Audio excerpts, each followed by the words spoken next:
किराएदार बेटा। उठ जा नालायक, सुबह के 8 बजने को है। तुझे एग्जाम नहीं देना क्या? थोड़ी देर और सोने दीजिए ना पापा। तू उठता या फिर मैं तेरे ऊपर पानी फेंकूं? रोज गधों की तरह सोता रहता है, पेपर की कोई टेंशन ही नहीं है। और एक हमारा समय था जब हम पेपर में फेल होने के डर से रात भर पढ़ा करते थे, सो ही नहीं पाते थे। तो क्या अब आप उसका बदला मुझसे लेंगे? मैं 15 मिनट बाद उठ जाऊंगा, आप प्लीज जाइए, मुझे डिस्टर्ब मत कीजिए। इतना कहकर रौनक रजाई ढककर फिर से सो जाता है। तू ऐसा नहीं मानेगा, रुक मैं अभी पानी लेकर आता हूं। बस फिर क्या था, इतना कहकर वो भागते हुए बाथरूम में जाते हैं और पानी की एक बड़ी सी बाल्टी लाकर रौनक के ऊपर फेंक देते हैं। पानी पड़ते ही रौनक झट से उठ जाता है। ये आपने क्या किया पापा? अब तो उठेगा नहीं तो यही करना पड़ेगा ना। वैसे थैंक्स डैड, आपके कारण ना अब मुझे नहाने की भी जरूरत नहीं पड़ेगी।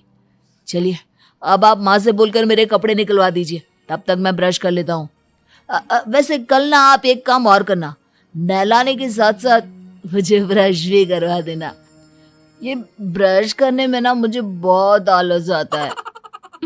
रौनक की बातों से अरविंद का मुंह खुला का खुला रह जाता है। वो अपनी पत्नी कमला के पास जाता है और रौनक की हरकतों के बारे में बताता है, जिसे सुन उसकी पत्नी हंसने लगती है। तुम अपने बेटे को समझाने के बजाय हंस रही हो। रौनक बच्चा है, धीरे धीरे सुधर जाएगा, आप क्यों उसके पीछे पड़े रहते हो? अभी नहीं सुधरेगा तो कब सुधरेगा? 10वीं क्लास में है रौनक, वो अब कोई बच्चा नहीं रहा। अरविंद की इतना बोलते ही वहां रौनक भी आ जाता है। क्या डैड, मैंने आपको एक काम दिया था, वो भी नहीं हुआ आपसे। अरे क्या हुआ बेटा? माँ, मैंने डैड से बोला था कि वो आपको बोलकर मेरे स्कूल की यूनिफॉर्म निकाल दे, लेकिन मेरे पीछे पड़ने के अलावा इनसे एक काम ढंग से नहीं होता। देख रही हो कमला, देख रही हो अपने लाडले को? अरे आप चुप रहिए जी।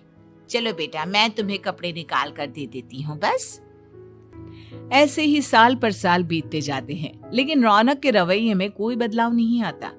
वो पहले से भी ज्यादा आलसी और पूरी तरह अपने माता पिता पर निर्भर हो जाता है। 2 साल बाद पता नहीं कहाँ गायब रहता है पूरे दिन, अब तक तो आ जाना चाहिए था।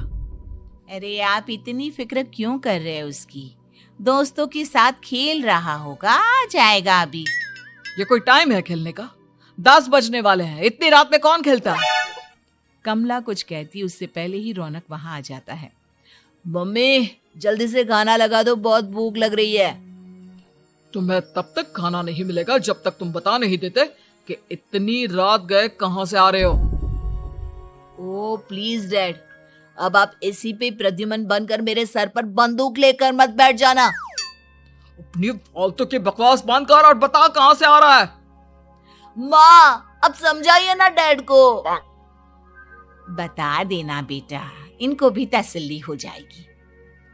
आप बोल रही हैं तो बता देता हूँ, मैं दोस्तों के साथ मूवी देखने गया था, इसलिए देर हो गई। तो इन सब चीजों में मेरे पैसे उड़ाता है। कभी 1 रुपया कमाने के बारे में सोचा है तूने? जब देखो हवा की तरह पैसे उड़ाता रहता है। माँ अब आप इन्हें चुप करा दीजिए, वरना ना मुझे गुस्सा आ जाएगा। अच्छा क्या कर लेगा? बता ना क्या कर लेगा तू? वैसे बात तो ठीक ही है, मैं कर ही क्या सकता हूँ। पैसे तो फिर भी मैं आपसे ही मांगूंगा ना। चलिए अब ये सब बात छोड़िए और मम्मी मेरे लिए खाना लगा दीजिए। अभी लगा देती हूँ बेटा। मैं बता रहा हूँ कमला, एक दिन ये ऐसे ही बिगड़ जाएगा। ओफो, आप क्यों इतना पीछे पड़े रहते हो मेरे बच्चे के? बात की बाद में देखेंगे, अभी आप शांति से उसे खाना खाने देंगे। अगले दिन डैडी मुझे 10,000 रुपए चाहिए। हाँ?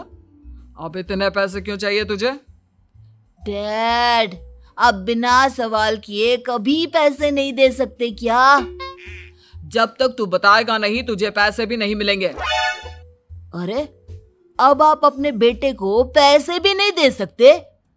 नालायक, तेरी उम्र के लोग नौकरी करते हैं और एक तू है जो नौकरी करने का नाम ही नहीं लेता कभी।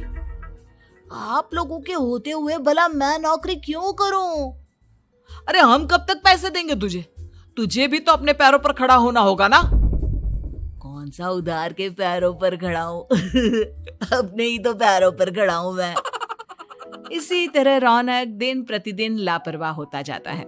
उसकी लापरवाही को देखते हुए अरविंद और कमला अपने बेटे की शादी कराने का फैसला लेते हैं और 1 महीने के अंदर अंदर ही रौनक की शादी मेघा नाम की लड़की से करा देते हैं। शादी के कुछ दिन बाद, रौनक, मुझे एक अच्छी सी साड़ी चाहिए, आप ला दोगे ना? हाँ, क्यों नहीं। कितने तक की आती है साड़ी? यही करीब 5,000 तक की। तुम चिंता मत करो, मैं आज ही डैडी से पैसे मांगकर तुम्हारे लिए साड़ी ले आऊंगा। आप कब तक ऐसे ही अपने पापा से पैसे मांगते रहेंगी? कोई अच्छी सी नौकरी क्यों नहीं कर लेते आप? अरे डैड के होते हुए मुझे नौकरी करने की जरूरत ही क्या है? पर आप ऐसे कब तक उनसे पैसे मांगते रहेंगे? कुछ आपको अपने दम पर भी तो करना होगा ना। अब तुम भी बाकी लोगों की तरह मुझे ज्ञान देना शुरू मत कर देना। साड़ी चाहिए ना तुम्हें, मिल जाएगी बस।